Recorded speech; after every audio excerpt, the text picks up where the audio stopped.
इस वीडियो में हम समझेंगे ग्रेविटेशन और ग्रेविटेशनल फोर्स। जैसा कि हम जानते हैं, मून हमारी अर्थ के अराउंड रिवॉल्व करता है और हमारी अर्थ सन के अराउंड रिवॉल्व करती है। साथ ही सभी प्लैनेट्स सन के अराउंड रिवॉल्व करते हैं। क्या आपने कभी सोचा है कि ये सब कैसे होता है? आसान शब्दों में कहें तो ये सब ग्रेविटेशनल फोर्स के कारण होता है, जिसे लॉ ऑफ ग्रेविटेशन भी कहते हैं।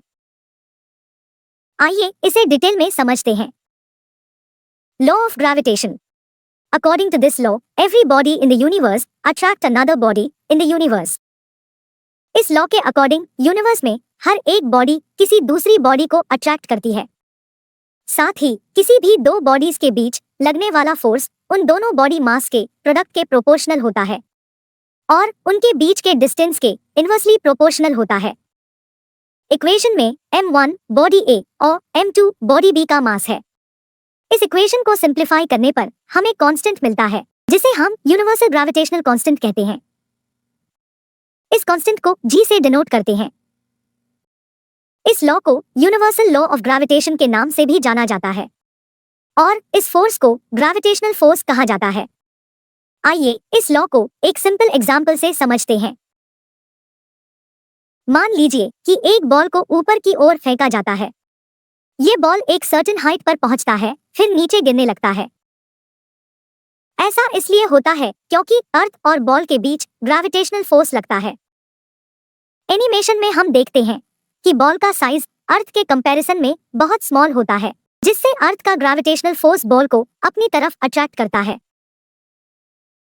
सिमिलरली मून और अर्थ के बीच ग्रेविटेशनल फोर्स लगता है, लेकिन इस केस में मून अर्थ पर फॉल नहीं करता।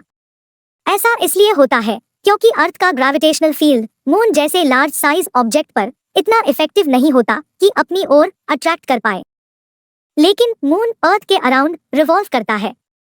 आइए जानते हैं कैसे। मान लीजिए कि मून एक स्ट्रेट लाइन पे मूव कर रहा है, जो कि इनर्शिया फोर्स के कारण है। मून की वेलोसिटी कांस्टेंट रहती है जब तक कि कोई एक्सटर्नल फोर्स उस पे एक्ट नहीं करता। जब मून अर्थ की ग्रेविटेशनल फील्ड में आता है, तब अर्थ का ग्रेविटेशनल फोर्स अपनी तरफ पुल करता है। मून का इनर्शिया फोर्स और अर्थ का ग्रेविटेशनल पुल कंबाइन करके एक न्यू फोर्स क्रिएट करते हैं, जो सेंट्रीपेटल फोर्स होता है। इस सेंट्रीपेटल फोर्स के कारण मून अर्थ के अराउंड रिवॉल्व करता है